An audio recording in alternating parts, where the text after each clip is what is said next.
ኮሜንታተሮች አሉ ኮሜንት ሲጽፉ ምን ይላሉ? አዎ ጀግና ነክ ምናምን ከሚባለው በላይ ኤፍሬም ጀግና ነው። ለምን እንደዛ እንዳልኳችሁ ታውቃላችሁ? ቤተሰብ የብሬ ነው የምላችሁ። ይሄንን የሆነ ትክክለኛ ህይወት ታሪካችሁ የራሳችሁ አድርጋችሁ ውሰዱት። እኔ ወንድሜ መከፋቴን ማዘኔን አይቶ ይሆናል ሌለ ፊቴን አንብቦ በችግሬ ጊዜ ከቆመልኝ ለኔ ጀግና ነው ከሚባለው በላይ ማለት ነው። እና ምንም የሚያናድድ ነገር አይደለም። እውነቱን እንናገር። ግን ደግሞ ኤፍሬም ሃይሚን ይወሰዳት ከብሩኬ ሊለይ አይደለም። የምር ነገሮቹ እንዲስተካከሉ እንጂ በሷ ህይወት ውስጥም ይመለከተኛል ያገባኛል ብሎም ያንን ውሳኔ ሙሉ ለሙሉ ወስኖ አይደለም።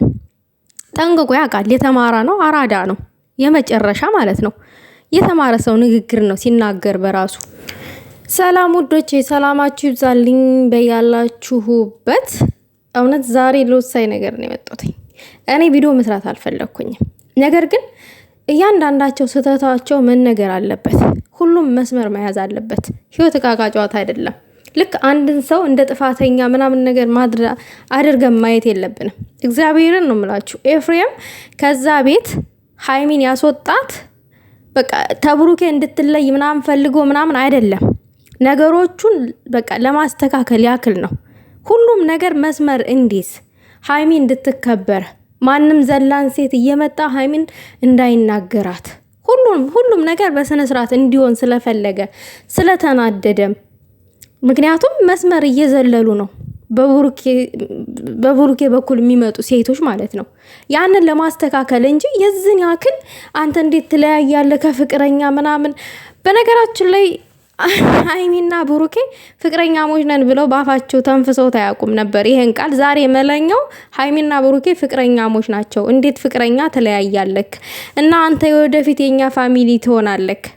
ፋሚሊ ለመሆን እንግዲህ ሆዳችንን አታሻክረው ምናምን ነገር። ያው ፋሚሊ መሆናችን ስለማይቀር ሆዳችን ባይሻክር ጥሩ ነው ብሏል። ምንም ሆድ የሚያሻክር ስራ አልሰራም። ኤፋ እንደ ትልቅ ሰው ካየነው ልክ ነው።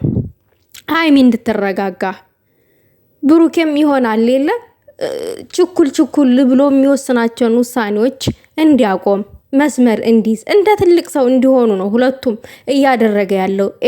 እኔ ኤፍሬም ያደረገውን ነገር በመጥፎ አንግል አልወሰድኩትኝም። እግዚአብሔርን ለመለያየትም ማስቦም አይደለም። አለቀ። ሁሉም ነገር መስመር ይዛል። ግን አትናደዱ። ምን የሚያናድድ ነገር የለም። የብሩኬ ወንድሞች እየመጣችሁ ባትናደዱ ጥሩ ነው። ዛሬ ነው የሃይሚ ዋጋ የገባችሁ።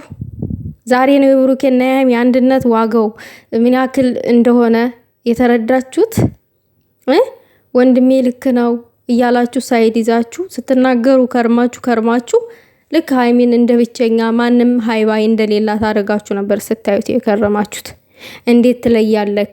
ደግሞ ሁለቱም ለፍተው ያገኙት ንብረት ነው። ደግሞ እዚህ ጋር እቃ እናውጣ ልብስ እናውጣ ምናምን የሚባለው ቦታ ላይ ያው እቃሽን አውጪ ምናምን እያለ አልነበረ ኤፍሬም? ያ ነገር ደግሞ መሌ በጣም አከንክኖሃል ማለት። ያው ኤፍሬም ማለት የፈለገው ልብስሽን ያይን እንሂድ አለቀ። ባጭር ነገር መኪና ልካፈል ቤት ልካፈል እኮ አላለም። ቤትሽን ይዘሽ ሂጂ ወይንም መኪናሽን ይዘሽ ሂጂ አላለም ኤፍሬም። እቃሽን አንሺ እንሂድ ነው ያለው። አለቀ። ንብረት ክፍፍል ምናምን ውስጥ አልገባም። ማለት አንዳንድ ጊዜ ከፍቅር ጥቅምን አመዝነው የሚያዩ ሰዎች፣ ከፍቅር እይታቸው ትኩረታቸው ጥቅም ላይ የሆኑ ሰዎች ሁሉ ጊዜም ሮጠው ስለ ጥቅም ነው የሚነግሯችሁ። እግዚአብሔርን ስለ ጥቅም ነው የሚያወሯችሁ። ፍቅር ግን ኃያል ነው፣ ሁሉን ያሸንፋል። እና ፍቅርን ብናስቀድም ጥሩ ነው ባይ ነኝ። ፍቅር ካለ ሁሉ ነገር በቂ ነው። እና እኔ አሁን ሙሉ ፍቅር ስለሌለ ነው ብሩኬና ሃይሚ ውስጥ ይሄ ሁሉ የሚጣሉት፣ የሚተረማመሱት፣ የማይግባቡት፣ የማይደማመጡት። አስረግጬ ስነግራችሁ የማይደማመጡት። እኔ ልሂድ አንተ ሂድ እንደፈለግኩን፣ እኔን ካልፈለግሽ እኔን የምትፈልጊ ከሆነ እዚህ ቤት ሁኒ፣ ከዚህ ቤት እንዳትወጪ። አንድ ሰው ቢወዳችሁና ቢያፈቅራችሁ እንደዛ አይልም። ከዚህ ቤት እንዳትወጪ እኔን የምትፈልጊ ከሆነ ይሆናል ሌለ በግድ አንድ ሰው በግድ ታስሮ ከሷ ጋር ሁን እንደተባለ ያክል ነው እንደዛ አይነት አክሽን የሚያሳየው አንድ ሰው። እና ጥሩ አይደለም። ደግሞ የሰው ልጅ ልቡ ሲመራው ነው ጥሩ። ሰው ሲመራው ሳይሆን ልቡ። አሁን እኔ ብሩኬን ዝም ብዬ ሳየው አንዳንድ ጊዜ ወንድሞቹ በመሩት መንገድ ነው እንደሚመራው ላለኝ የምሬ ነው የምላቸው። እና ምክንያቱም አንድ ሰው ከዚህ ቤት እንዳትወጣ የኔ መሆን ከፈለክ ማለት ወጣት እኮ ነን እኛ። አሁን ሃይሚን የሆነ ለምሳሌ ትክታክ አዋርድ ላይ ሲሄድ ብሩኬ ብቻውን ነው ሄደው። ምሳሌ ነው የምጠቅስላችሁ። የተለያዩ ፌመስ አርቲስቶች ጋር ሲገናኝ ብሩኬ ሃይሚን ይዟት አይሄድም።